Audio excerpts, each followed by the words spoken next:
Hello, YouTube, and the worst thing ever has happened.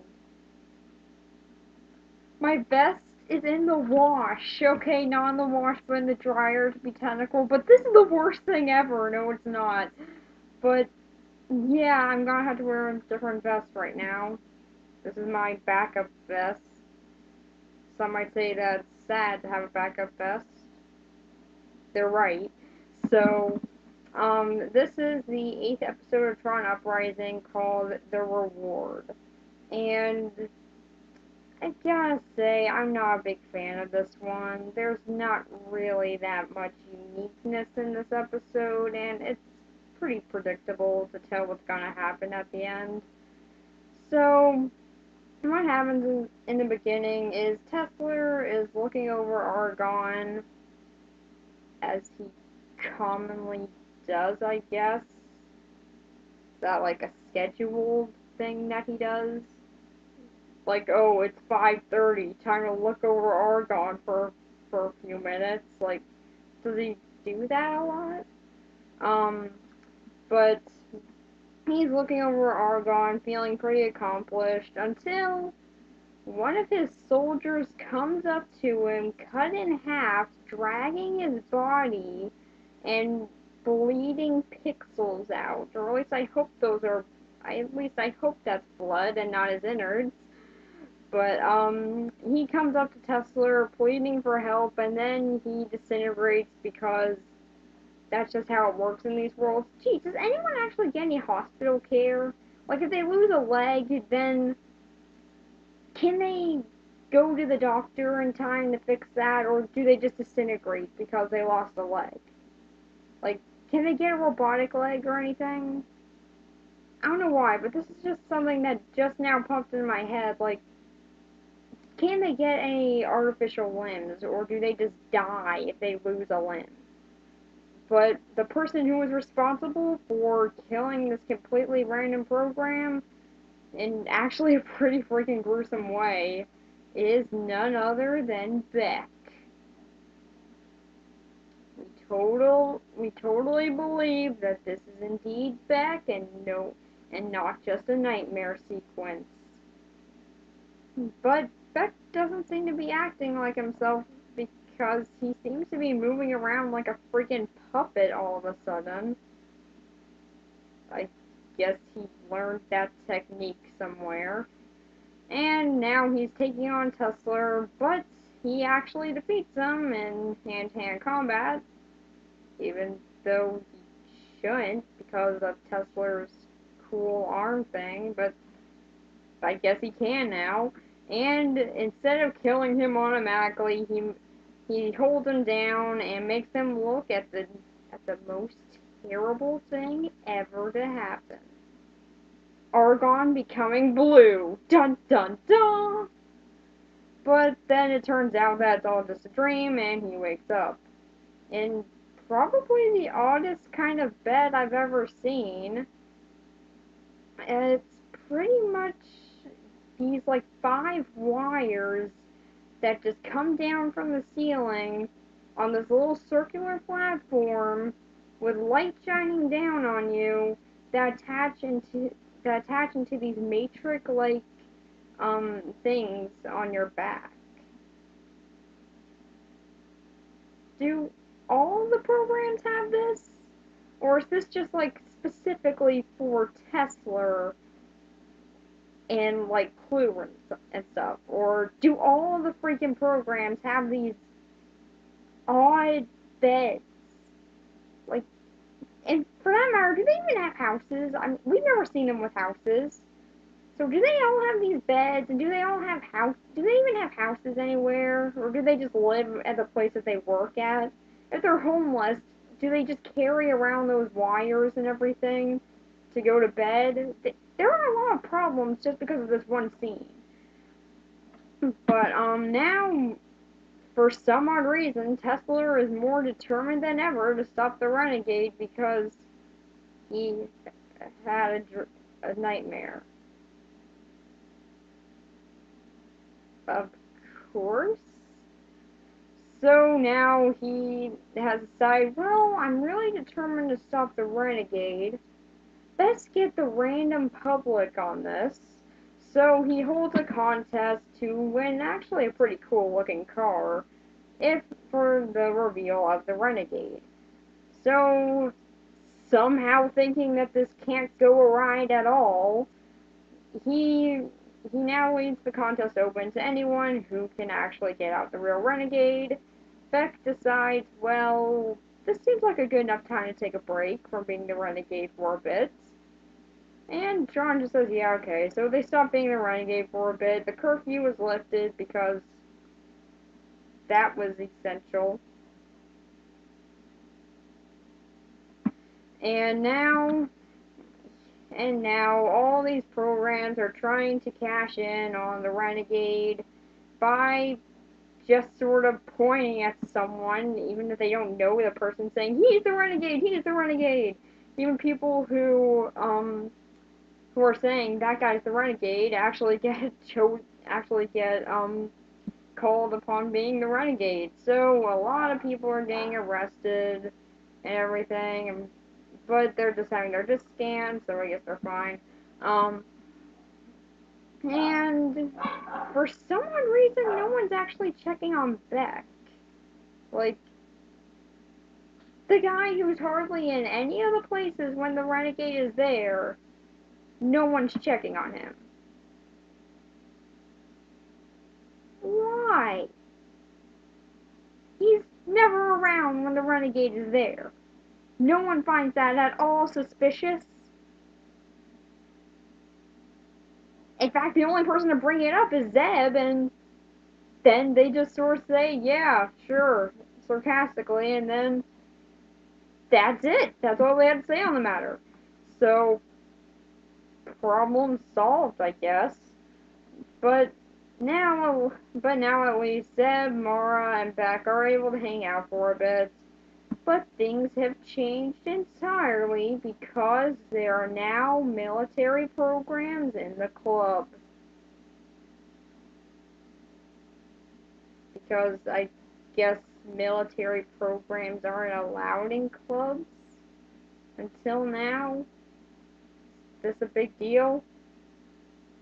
But apparently it is because, well, apparently it wasn't until one of them accidentally bumps into Beck. Then it's a big deal. So now Beck is about ready to get into a freaking fight with this guy because he didn't say sorry.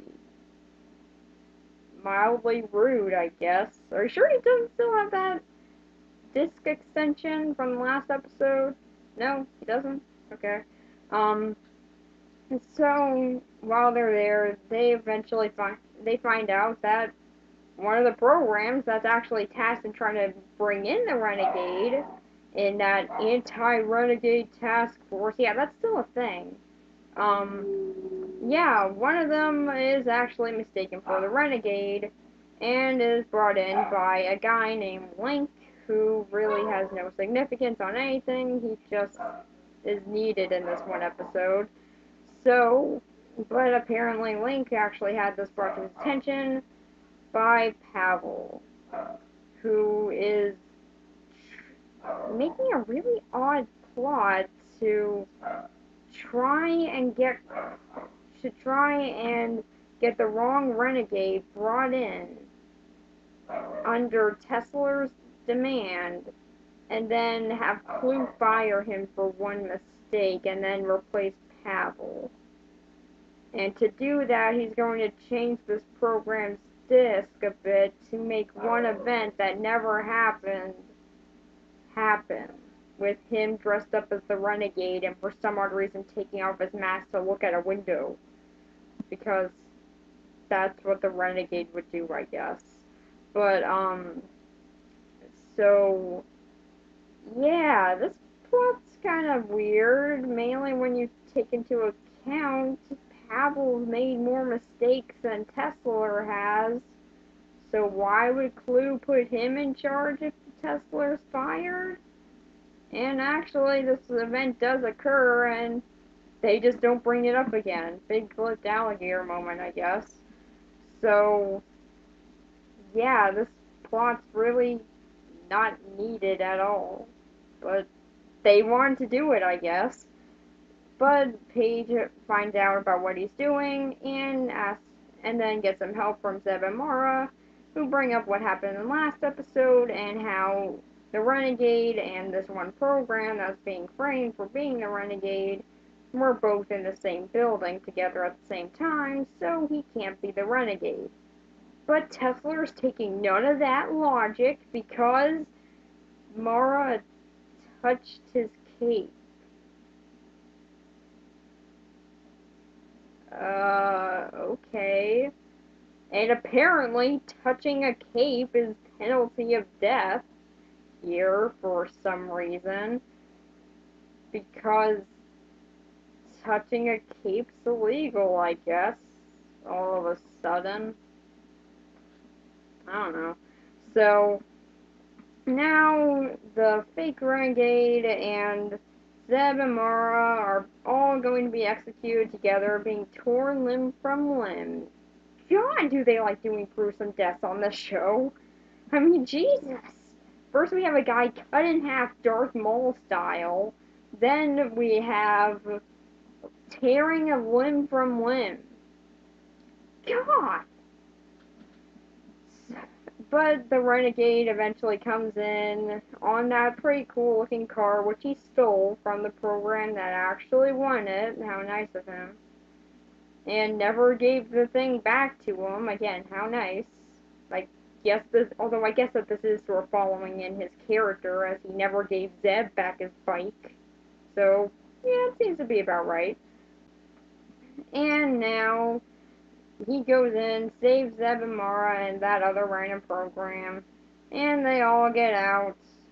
And Zeb says, man, Beck would have had fun during this. I guess someone could have had fun with all of being torn limb from limb. And the episode draws to a close, with Tesla pretty much just saying, let's never talk about this ever again. And that's kind of what happens in this episode. They don't really talk about it again. And, okay, the idea of bringing capture of the Renegade to the public isn't a bad idea.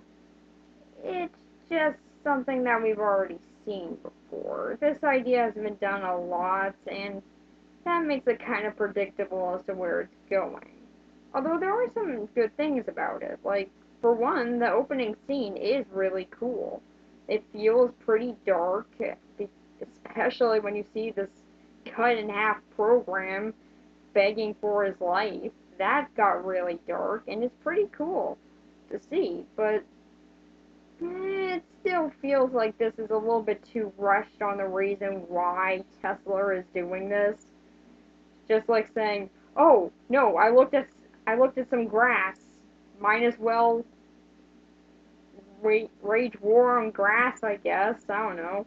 It's sort of something like that. Just like you look at something and then you're just like, might as well wage war on this for no discernible reason. It's just kind of rushed. And yeah, okay, it does make sense that he does want to capture the Renegade, but I don't know. It seems like a bit too extreme measures just because of a nightmare he had. And really, Clue never finds out about this. How does that work? I don't know. The club is still as generically named as the last time. Really, are they ever gonna actually give a good name to this place aside from the club? Well, granted, this is said by someone who calls themselves the reviewer, so yeah, I guess we're kind of even on generic. Um, But there are some pretty cool things in this episode, like the card that they have for the reward in this one is really cool. Um, and surprisingly, this episode's actually pretty funny.